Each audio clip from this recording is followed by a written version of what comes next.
नमस्कार, माझे नाव रुचिका मिलिंद कांबळे. आज मी डॉक्टर बाबासाहेब आंबेडकर यांच्या निधनावर काही शब्द बोलणार आहे. भारतातील गरीब आणि उपेक्षित समुदायाच्या हक्कासाठी लढणारे डॉक्टर भीमराव रामजी आंबेडकरांच्या सन्मानार्थ एक महत्त्वाचा दिवस आहे. डॉक्टर बाबासाहेब आंबेडकर यांचे 6 डिसेंबर 1956 रोजी निधन झाले. त्या दिवसाचा संदर्भ देते. बौद्ध भाषेत महापरिनिर्वाण या शब्दाचा अर्थ महान निर्वाण असा होतो, जो एक ज्ञानी आत्म्याला मुक्ती मिळते त्या क्षणाचे प्रतीक आहे. Doctor B R. आंबेडकर हे एक समाजसुधारक,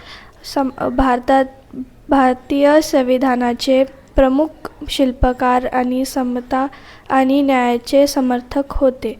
कोणाशीही भेदभाव केला जाणार नाही आणि सर्वांसाठी प्रेम, आदर आणि न्यायावर आधारित समाज निर्माण करून त्यांच्या वारसा पुढे न्यायचा प्रयत्न करूया. धन्यवाद.